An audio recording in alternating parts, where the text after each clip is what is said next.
नाज़रीन, अवामी न्यूज़ में ख़बरनि जो सिलसिलो जारी है। इन वक्त असीं तव्हांखे खिपरो में ख़बर ॾींदा हलूं त खिपरो में हथूंगो यूसी जे ॻोठाण जो असिस्टेंट कमिश्नर खिपरो ऑफिस अॻियां एहतजाज मुज़ाहिरो केतिरनि ई कलाकनि खां धरणो जारी है। यूसी हथूंगे जे ॻोठाण रफ़ीक शहर मोहम्मद यूनस इस्माइल गज्जू ऐं ॿिनि जी अॻुवाणी में बोर्ड मुतासिन खिपरो वाह खां assistant commissioner Nisar Shah ji office ताईं पैदल रैली कढी सख़्त नारेबाज़ी करे धरणो हणी वेही रहिया आहिनि। इन मौक़े ते साफ़ियुनि सां ॻाल्हाईंदे मुतासिन चयो है त गुज़िरियल 1 महीने खां बरसाती पाणी असांजे ॻोठनि ऐं ॿिन्हिनि में हद खां बि मथे बीठल है। घरनि में पाणी बीठल हुजण करे घरनि खां ॿाहिरि दरबदर वारी ज़िंदगी गुज़ारे रहिया आहियूं। असांजी दाह बावजूद केर बि असांजे ॻोठ मां पाणी कढाइण लाइ तयार न आहे। जॾहिं त बोर्ड मुतासिन पारां हयल धरणे में असिस्टेंट कमिश्नर ॻोठाण सां ॻाल्हियुनि जी ज़हमत बि न कई है। बोर्ड मुतासिन जो चवण है त बग़ैर ॻाल्हियुनि ऐं यकीन ध्यानी कराइण जी असां धरणो ख़त्म न कंदासीं।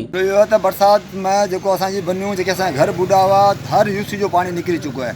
नाला कैनाल में निकासी जी भी जाइ है, नाला भी खोटाणा आहिनि, पानी निकितो है।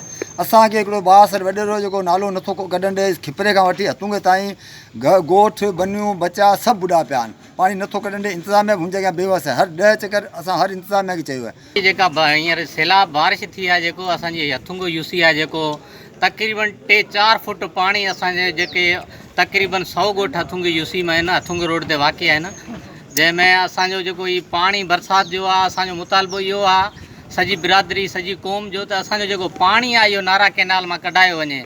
1.5 महीनो थी वियो आहे, अञा पाणी बासर वॾेरो नालो नथो ॾे। पाणी असांजा बच्चा बुखूं काटण ते मजबूर आहिनि। असीं तॾहिं एसी ऑफिस जे ख़िलाफ़ असां धरणो हणे अॼु वेही रहिया आहियूं, असांजो पाणी निकाल करायो वञे। असांजो 1.5 महीनो थी वियो, पाणी नथो निकिरे। असांजो बरसात अॼा बि लोड़े छॾिया। असीं बेवस स्कूलनि पढ़ाइनि में पिया आहियूं। असांखे एसी ऑफिस जे अॼु धरणो हणंदासीं। असां इहो मुतालबो कयो त एसी खिपरो असांजो पाणी कढाए ॾे। मज़ीद खबरों और तफसीलात के लिए विजिट करें हमारी वेबसाइट www.awamiNewsHD.com।